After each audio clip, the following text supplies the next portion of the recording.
thank you so much for being here today for the MyStar Learning series called Pinch Hitting in the Pandemic.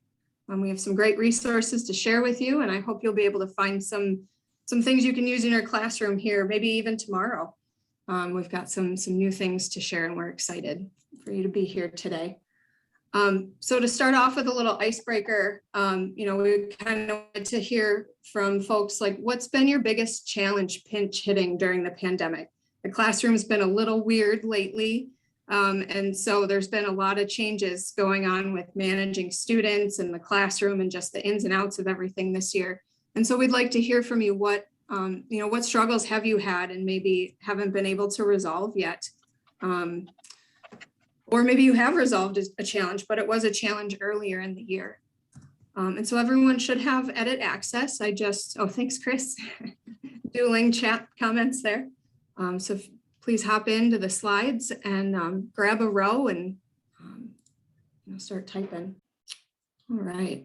Well, thanks for adding those. If you think of more or if something comes up, while we're in the presentation, please feel free to add more. And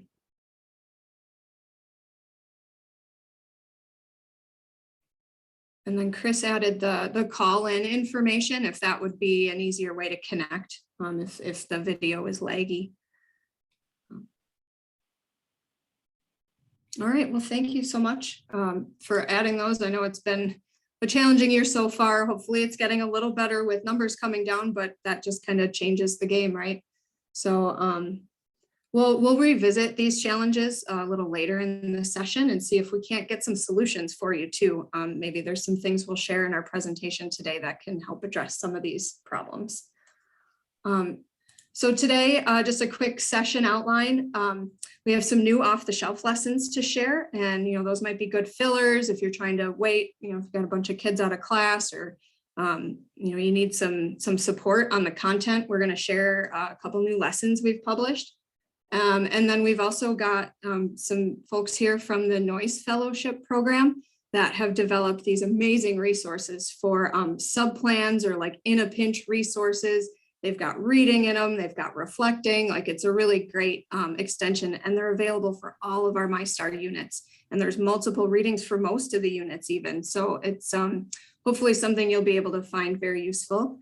And then we'll take a little time to chat at the end with those that are here and share your tips and tricks and see if we can't tackle some of those challenges and see if we can find some solutions for you. Hopefully you're not doing your lab activities in your kitchen anymore as a remote activity.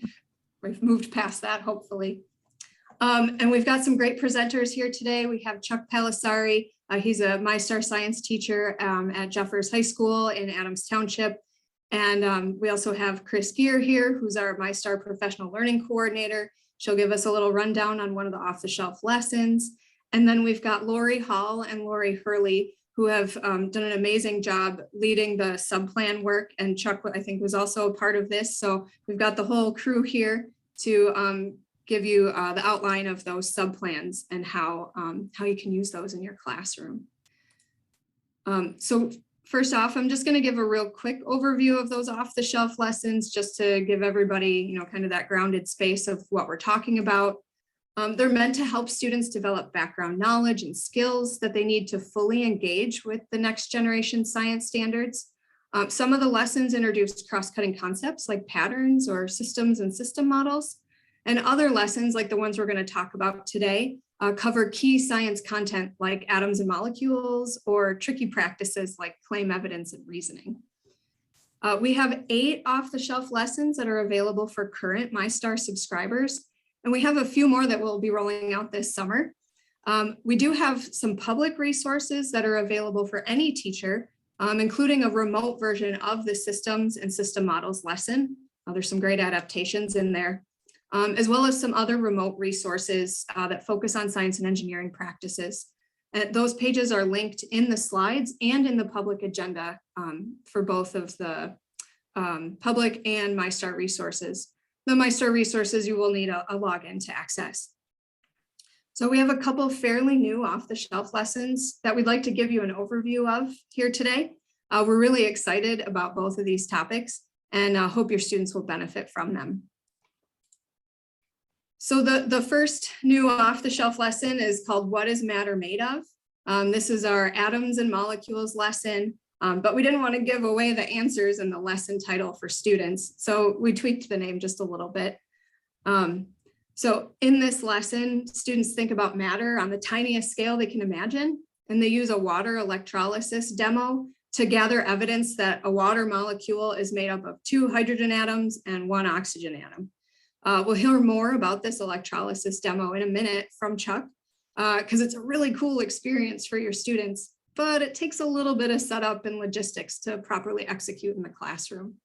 In this lesson, they also build 3-dimensional molecular models to examine how the atomic composition can differ and why these differences affect the characteristics of the substances. And we've released this lesson as a beta test, so we'd like to gather feedback about it. So if you do teach this lesson this year, we'd love to hear your thoughts. There are links on the website for those feedback forms, and we'd really appreciate it if you took the time. So that's just a quick overview of the lesson. And now Chuck is going to give us some tips and tricks on how to run that water electrolysis demo in the classroom. Thank you, Lindsay. I can't screen share today, but we'll be switching between some of the slides and video of me showing you some of the components of what you're going to put together for the electrolysis demo. It's not very difficult to set up. It takes a minimal amount of science equipment. A lot of this is really easy, accessible things that you have already, but there are some things you want to consider when you're setting up demonstration for your students. If you could, I'm not sure if am I on the main screen right now. We have the slides up. Okay, we have the slides up. So we can see 2 images of the setups. The one on the left is one that I set up with basically the minimal amount of materials. You could even probably get away with less materials here on the right. But the demonstration involves a battery, some sort of cup, some test tubes, or you could use graduated cylinders, some water, baking soda, and a 9-volt battery. If you could advance to the next slide. So the basic setup is this, and you might need additional equipment to help you set up, and I'll show you a little bit of my setup here in a moment. You need the 9-volt battery, you need some thumbtacks, you need those test tubes, you need some sort of container. And if you can switch to my video, or not this video, my screen, I guess, the highlight on me so I can show some of these. Thank you, perfect. All right, so I have a setup right here, and I'll try to bring it into screen here. You'll notice that I have a ring stand and several clamps that are holding my materials together. We'll talk about this cloudiness in just a moment, but what you're going to set up with this demonstration is you're going to take a plastic cup, and the wider plastic cups, or maybe a deli container that has a little bit of depth, are very useful. You're going to take some thumbtacks, the kind of thumbtacks where you have that big round metallic surface. You're going to press those into your deli container or to your cup. I recommend, if you are using test tubes, these test tubes are going to capture the gas from the electrolysis of the electrical current passing through the water, breaking the water molecules into hydrogen gas and oxygen gas. Take those test tubes and maybe kind of eyeball them and put them into your cup before you press your tacks in, so you know that they're lined up. Also, you're going to want to line them up with the battery. So these battery terminals will come into contact with the tacks to provide that electrical current between them. And you can press them right into the cup. You don't have to worry about gluing the tacks in. It's been my experiences that in this kind of plastic cup or a deli container, the tacks produce a seal that's good enough to keep water from dribbling through. So once you have your initial cup tack container set up, you're going to need to mix some solution. I have some recommendations for that solution. The instructions are going to talk about using baking soda or Epsom salt. Just eyeballing the amount of baking soda into water. I also recommend that you use distilled water. I think you can get better results if you use distilled water, and I'll explain why I think that is in a moment. You're going to mix a solution.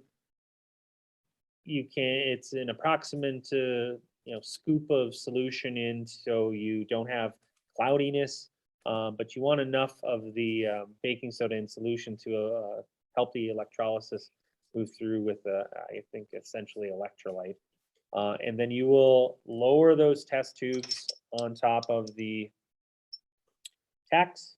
There can be a little bit of opening between the tacks in terms of the water, as we saw in that schematic earlier, and you'll collect the gases that are going to be produced into the test tubes.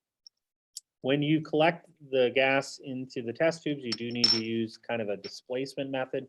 So topping off your test tubes using smaller test tubes that you can put your finger on top of to keep any air from slipping through. You'll want to do a kind of a full test tube, cap with your finger, put it underneath the liquid level so that you can have a full test tube of water. Doesn't even need to be the solution, but a full test tube of water. You'll do that twice. That's why the wider container is helpful in getting and working in there. But a cup like this works. And then once you have those test tubes in with a clamp, or we saw in the other pictures, some rubber bands holding things together, you can bring the battery into contact with the tacks, and then the gases will be produced. Lindsay, if you could go back to the slides for just a minute.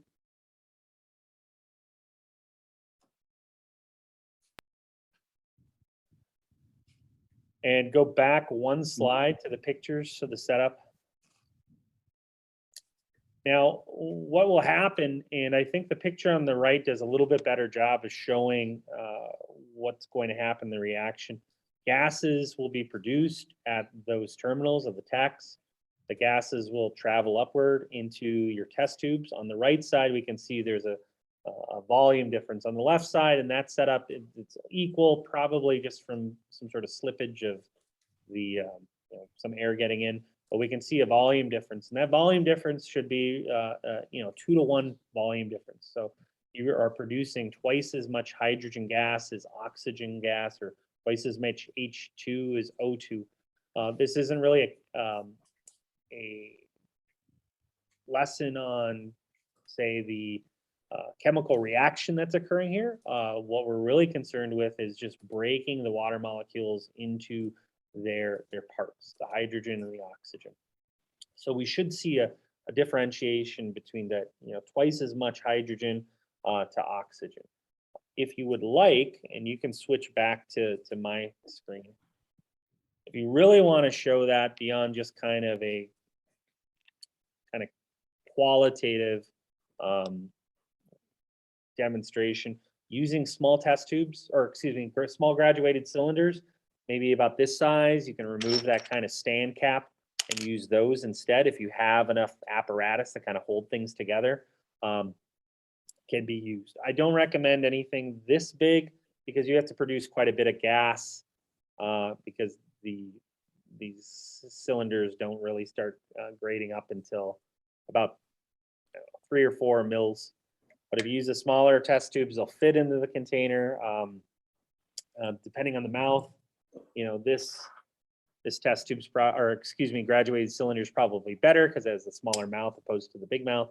But just kind of looking at and trying and seeing what works and what's going to fit with your setup, you can show, by volume of gas, all things being considered, you should have twice as much hydrogen gas to oxygen gas. Now, what do you do with that gas? How do you know you're producing hydrogen and oxygen gas? And this is in the lesson, but you can do a splint test. I have a quick video that's going to show you, and you probably already know what's going to happen when we add flame to hydrogen gas. Lindsay, if you can show that quick video clip. I did this today, took 10 minutes of gas collection.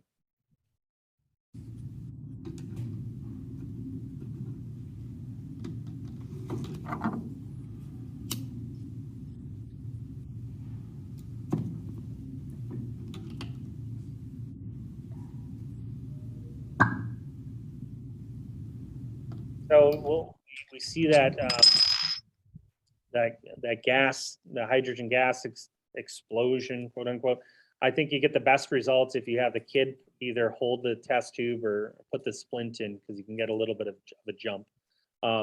You also test the oxygen test tube, and you can close this video down. You test the oxygen test tube as well, and you can take a kind of smoldering splint, and you should be able to get it reignited. In terms of the volume of gas you need to do that, I would say on a small test tube, if a test tube maybe the width of your pinky, you're probably only going to need maybe less than an inch of hydrogen, maybe 5 mils of hydrogen. Anyway, if we can go back to the PowerPoint and look at the slides, that tips slide. So there are some things that I recommend that you consider when you are preparing the demo. Of course, practice, try the demonstration yourself. One of the things that you probably have access to are already 9-volt batteries. They've probably been used over and over and over and over again. They're probably not fresh. You're going to get better results with fresh 9 volts. You only really need one. So I recommend you get a fresh 9 volt for this. You can use graduated cylinders, of course, to collect a quantitative amount of gas, so you can do that comparison. I do recommend using clean, quote unquote, clean glassware between demonstrations if you have multiple sections, distilled water. I showed this setup, and you might see me on the small screen earlier. You can see there's a cloudiness that's formed in here. I'm not sure what this cloudiness is from. The first time I run the demonstration, every time I run the demonstration, I can have pretty clean results. I don't get a cloudiness in that container. There might be things that are dissolved either in the water, if I'm not using distilled water from my school's water supply.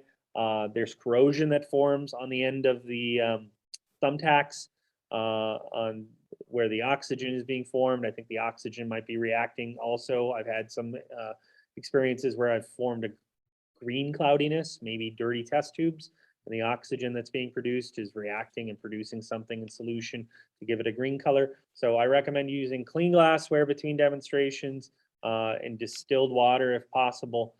And the last piece, which is mentioned in the lesson, is if you want to help the students visualize these molecules, there's a really powerful free tool on the web.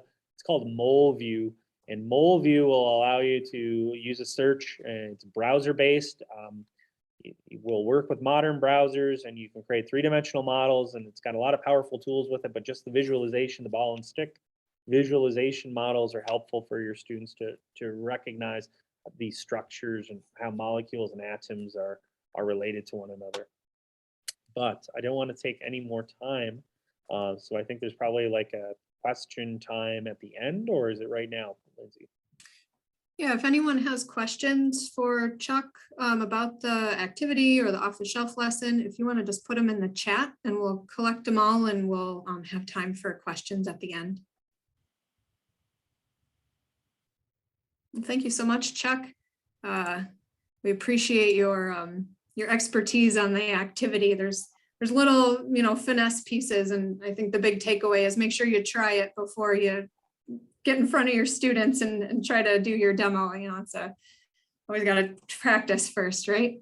But it's doable, and I think it's a really a neat experience for kids. It gives them that aha experience. So hopefully you'll be brave and can try it in your classroom. If you're not quite brave yet, but you would like to teach the lesson, there is a video of a whole electrolysis. We've cut it up into the different chunks to match the lesson plan, and that's available in the lesson slides. So, but we do encourage you to try that out in the classroom. Kids, get that hands-on fun.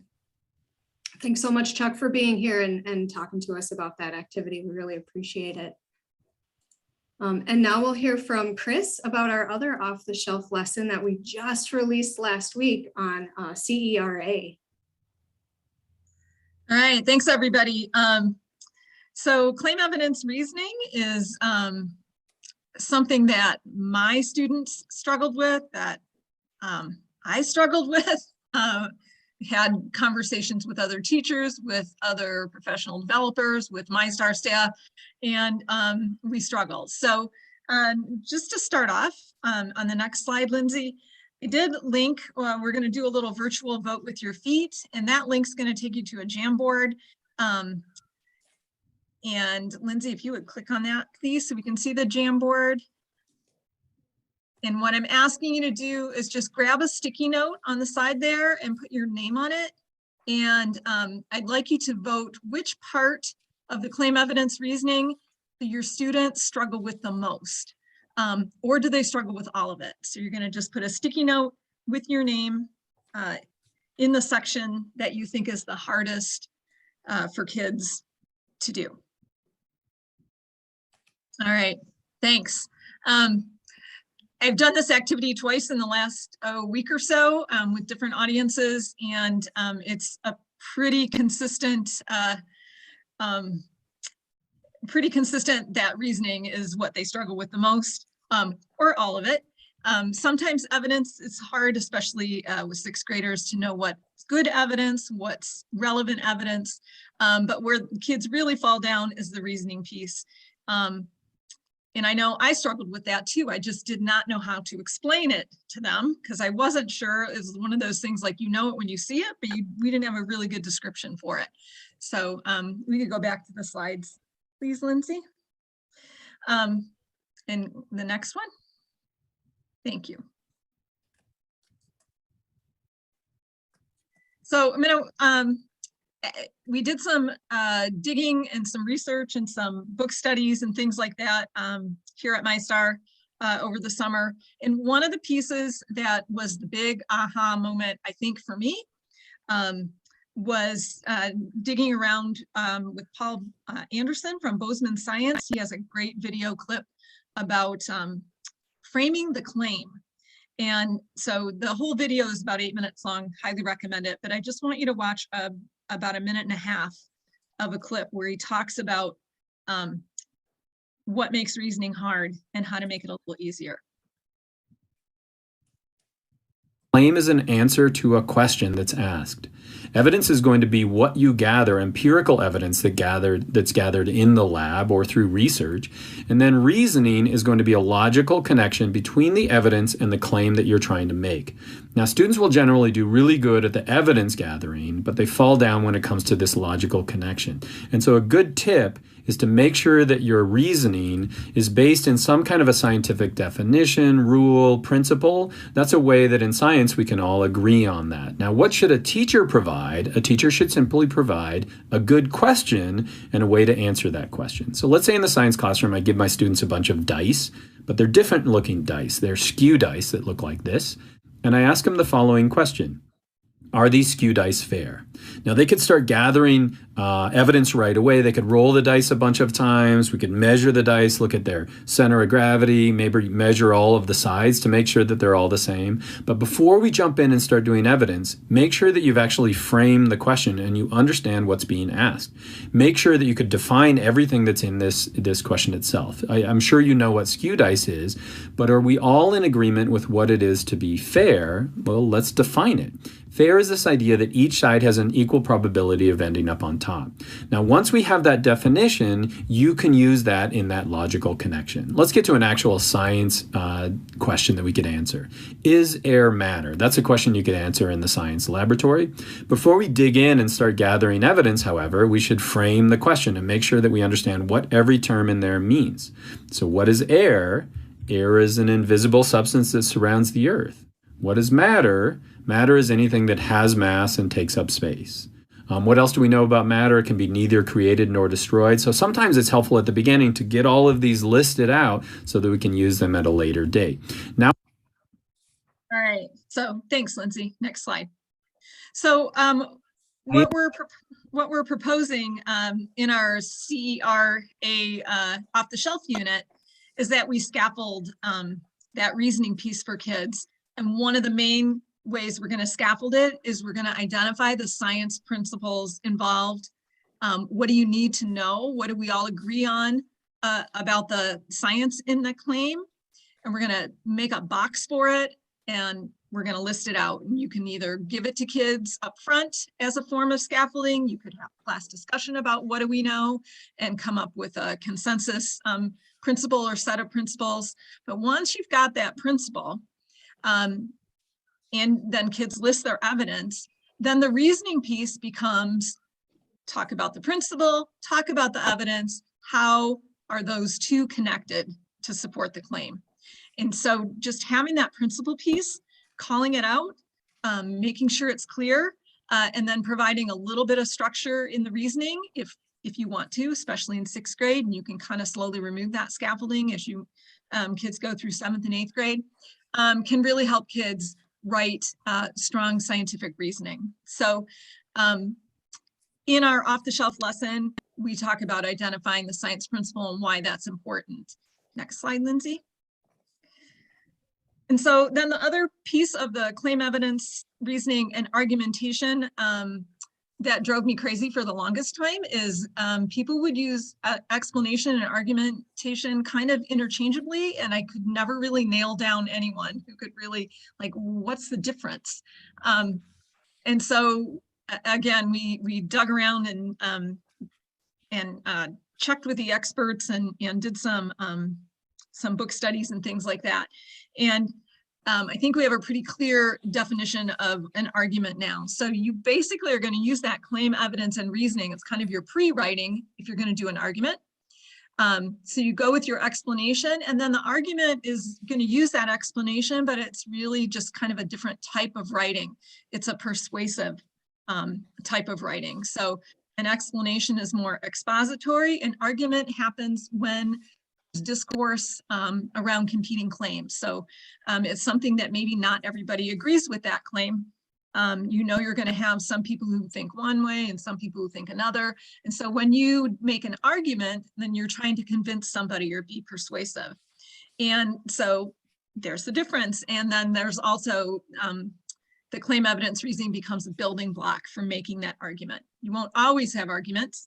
Your arguments won't always be written, you know, they can also be verbal, but an argument just means there's more than one claim, there are competing claims, and you need to be persuasive or convincing. All right, next slide, Lynn. Thank you. So then some ways to scaffold that argument piece for kids. You know, you can use some sentence starters in that box that help them set up that persuasive kind of writing. Which they're familiar with from their English language arts class, right? They write persuasive essays or persuasive paragraphs. Sometimes, this is actually a high school goal, is to have kids consider the counterclaim or form a rebuttal in their argument, but you may ask kids to do that, especially as they, you know, approach 8th grade. And if that's the case, we have some sentence starters that would help kids start that writing piece. All right, next slide. I'm going to zip through this. Thank you. So the lesson has our 5E, 5 phases. The anchor is a Seinfeld video where George is arguing with somebody else over a parking space, and we talk about arguments and how to do them civilly and with evidence and reasoning. We have the My Dad is an Alien video, which you may be familiar with. My stars used it in the past. And we talk about gathering evidence, and then also the importance of having principles that we share in common. The chores activity has been around for a while. My stars used it in the past, but it's an everyday life. The kids list some household chores, and then we divide them up and assign them to 2 different imaginary students. And only one of them is going to get a raise for their allowance for doing those chores. And then the kids have to develop claim, evidence, reasoning, and then also an argument over who should get the raise for their chores. And so those first 3 phases are actually not science related. One of the ways to help kids do CERs and argumentation is to first start out with everyday life kinds of situations. And so then in the Connect, we move into science situation, and instead of having kids write from scratch here, we ask them to evaluate someone else's writing. So we have a weak argument and a strong argument about polar bears. And so they talk about which one was better and why. And then finally, the CYP is the Check Your Progress is a pretty well scaffolded CER involving a student doing baking soda and vinegar in a baggie, little chemistry. So we're hoping that adding that scientific principle piece and then being able to differentiate clearly between an explanation and an argument will help your students and hopefully help you also to continue to implement CERs. All right, I think I'm done. Thank you, Chris. That was a nice overview of one of our new off-the-shelf lessons.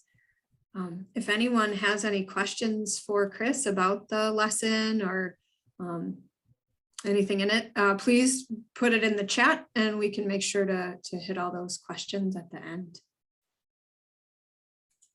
And then we will hear from Lori and Lori about the resources that the NOICE fellows have developed for reading and writing across the curriculum. Lori, would you like to take it away? Absolutely. So most of you already know, and actually some of you guys are part of this grant that we're in, but we've been working with the NOICE grant. It's spearheaded by Michigan Tech, and our group was asked to help develop lessons that would carry the continuity of the MyStar units in your absence. So basically, what could a sub do? We tried doing NGSSs and we created all of these different ideas, and it was so huge it wasn't manageable. But one of the other problems that was coming up was there wasn't enough reading in a lot of the MyStar units. So our group decided to tackle this, and we did some reading and writing lessons that can be done with a sub. And in our group was Lori Hurley, Chuck. We had another gal, Megan Birdwell. She's not with us anymore. Well, she didn't pass. She's just not in the group anymore. But anyway, so we came up with this one, a lot of brainstorming, a lot of overthinking, a lot of collaboration. And we just wanted to keep it, it's almost impossible for a sub to pick up and do the MyStar lessons in your absence. What is really amazing about this, the beauty of what you're going to see, is that this lesson framework can be used by any teacher with any subject and any reading material. So keep that in mind as Lori Hurley takes over, and she's going to show you what it's all about. Thank you, And Lori, you'd like to share your screen, right? That's okay. You can do that. You've been doing Are you sure? a great job with it. Yeah, sure. Go ahead and go to the next slide. So like Lori said, one of the biggest complaints that we were hearing building all of this MyStar was not enough reading, and what do you do in this sub situation? You can't just let them take over. So when we developed this, and it also goes with your content literacy strategies, you have reading across the curriculum, then reading and writing across the curriculum. And we did try to find articles that really weren't going to give everything away in the unit too. So you're going to have to be a little bit careful when you choose to use some of the articles, because some of it might have, we were paying a little bit close attention when we started, but after a while, I think we were just picking articles that went with the topic. So you might have to pick and choose when you use an article. And the beauty of this, like Ms. Hall said, you can now choose any article that you would like and fill in the blank. So if you find a great article that could go with the unit, you can easily slide it into the template and use your own articles. But we did try to find 2 that went with every MyStar unit. So there was at least a starting point for everybody. And they have now added them to the MyStar portal. So Lindsay, if you want to show them where they are on the portal. Yeah, let me just. Is it open, or I have mine open if you want me to screen share? I just gotta find the right window. I know how that goes. So this is for unit 6.1. Mm-hmm. So just the main unit page, and we've got them right here. Okay, so if you want to click that open right there, Lindsay, that'll work. Okay, so when you click it open, you're going to see the title of the unit. And most of the articles have come from Newsella. So you may need to sign up for a subscription, but it's free. And like I said, there's other tons of science articles out there. You may find another one that you like and choose. But the first column is then the article, and it'll click you to Newsella. Some of them, like I said, you might need a subscription for. Not all of them though. And that should take you to the article account. Okay, so that one did. So we have our pictures. All of them should have a picture with the article if you're not familiar with Newsella. And like I said, it is free. Okay, then you can go back to and then the second column is the teacher guide. So it goes right across the column, and so it matches up with the article that's in the first column. So the second column is the teacher guide, and the third column is, you can go ahead and open those, that's fine. Thank you. And everything is linked to the best of our ability. It might be a few broken links, so if you find one, let us know. It was a lot of checking and double checking. So at the top is a link to the student guide. So from the teacher guide, you can open the student guide. Then you have a link to the article. And then following down, you have the key practices that go with everything related to science. And then we also added the core content standards that went with reading and writing. So we included those, so you have your nice lesson plan. And then if you want to scroll down some more, Lindsay. Advanced preparation, the links are there again to the reading guide and information. I'll go over that in a few minutes. And there's a slide guide, I'll talk about that too. And there should have been a link, it looks like I already missed something there. There should have been a link right there to the article. So we're already missing something on that one. But the article's linked there as well. It's at the top of the page though. And then possible answers. For most of these, the answers are going to vary. So what we developed was, and I did this a long time ago with scientific method. So I know in our school, we hear constantly, every teacher is a teacher of reading. Every teacher is a teacher of reading. All day long, we hear that. So we developed this with the language arts teachers years ago. It looked a little different, but the whole concept was, you know, the pre-reading, during reading, and after reading. So we tried to use scientific method and give them the title and just a picture and have them guess what they think the article was going to be about before they wrote it or before they read it.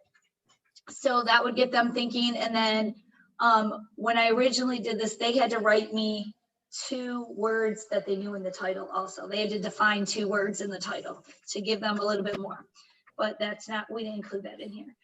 And then if you scroll down, so pre-reading, just read the title, look at the picture, decide what you think it's going to be about, and then read the article. And yeah, that's part of the pre-reading. Then during reading, we have in the student section, I'll show you that, a spot for them to write down any words that they don't know, and a place for them, I think the link is in there for dictionary.com for them to look up the word if they need to. So there's something for them to do during reading. Then after reading, they would answer these questions. What did they discover the article was about? What's the main idea of the article? 2 things that they learned. And like I said, answers will vary. We tried to fill in some general possibilities based on the article, but the kids are going to come up with all variations of things depending on what they read into the article and their knowledge of some of the vocabulary words. And then after reading, again at the bottom, we wanted to relate this back to our MyStar unit. So we said, how is this article related to what we are currently learning about in science class? And then what impact does this information in the article have on your life? And then last but not least, after reading the article, what are you wondering? All right, so that basically goes through the whole lesson. And then we have templates for the students. We have an online version and a paper version. So if you would like to, Lindsay, if you go back to the, either way, we can go back to the, probably back to the template. Yeah, that'll work. This is in the third column. Nope, that's the teacher guide. If you go, well, yeah. So this one that's in here is the paper version, but I'll show you where, well, oh yeah, I know where it is. It's in the teacher guide. We'll have to go back. So then this matches up with the teacher guide. So question 1 is the same on here as it is in the teacher guide.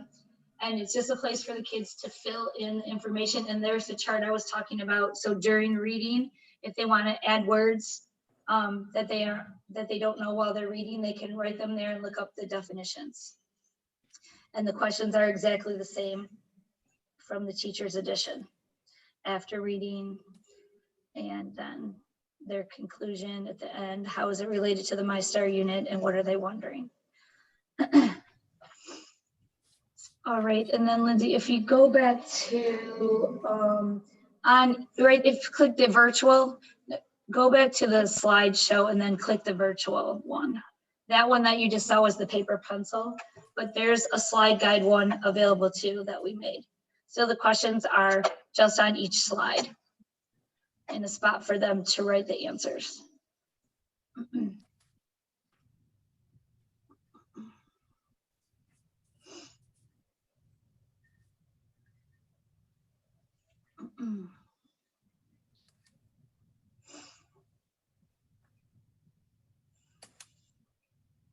And it was prettier, but I can see that we can't use the emojis on there, huh?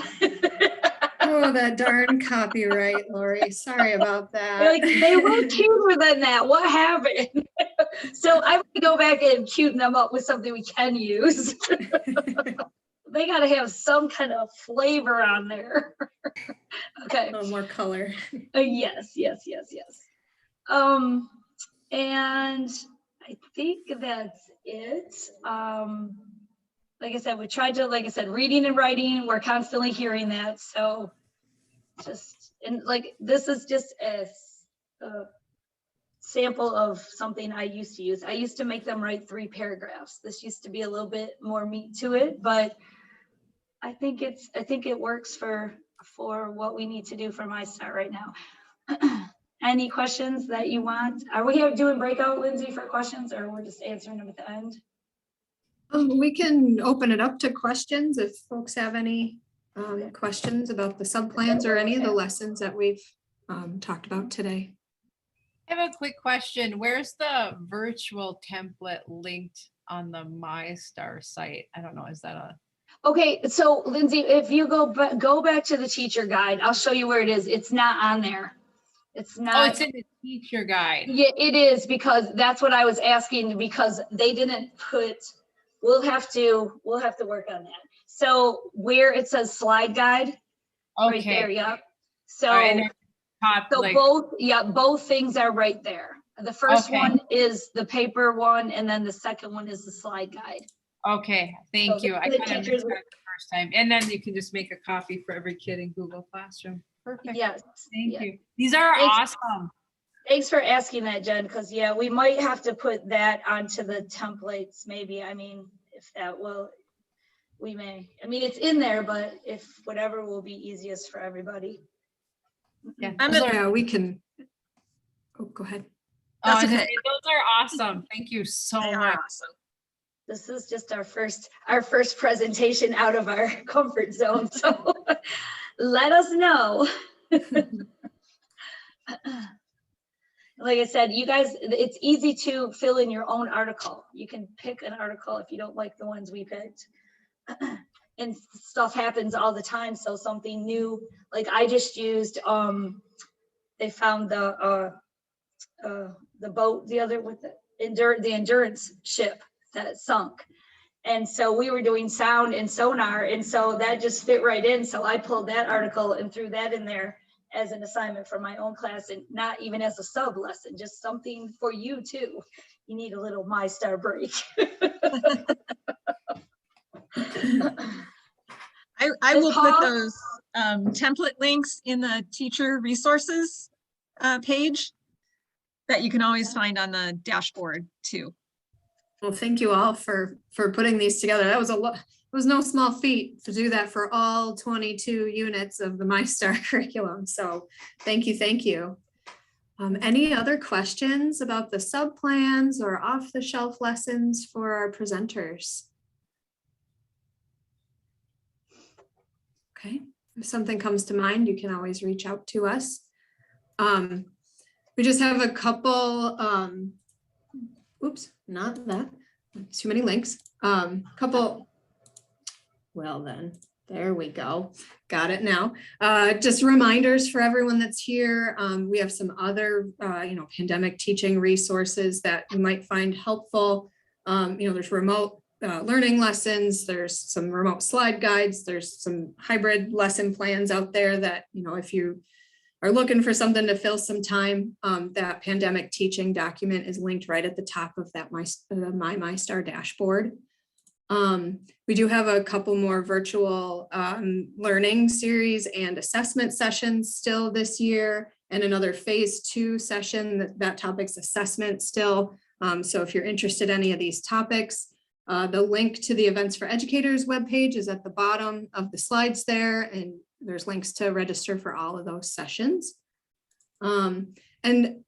If any of you attended our last month's learning series, Michigan Tech folks came to talk about some of the offerings that Michigan Tech has for teachers and K-12 students. One of the things that they mentioned that participants actually got to experience was a virtual unboxed challenge. So it's kind of like a virtual escape room. It was really fun. They're actually hosting one for 7th and 8th grade students in a couple weeks. The deadline to register is by the 27th. So if you have any students that you would think this is fun during their spring break, there's links to this information in the agenda and in the slides here. If you want to see that whole session, I did link the past MyStar Learning Series sessions document. It's the very tippy top one. It's thinking outside the box, what can MTU do for you? And that's that whole recorded session with all their resources as well. We really appreciate the time you took to be with us today. If you would like to sign out with a takeaway from today, type something in the chat. Hopefully you found something valuable for your time. And we do have a feedback survey.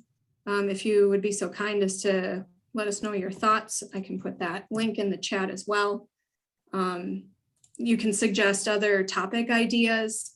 If you have anything in mind, we are looking for, building this out for next school year. So we would like to make sure we're bringing presenters that you are interested in hearing about, or topics you're interested in hearing about. And thank you so much for being here and all you're doing for students. We really appreciate you, and thank you to our presenters for that wonderful content you shared with us today. Yeah, thanks so much, Bye. Lori and Chuck.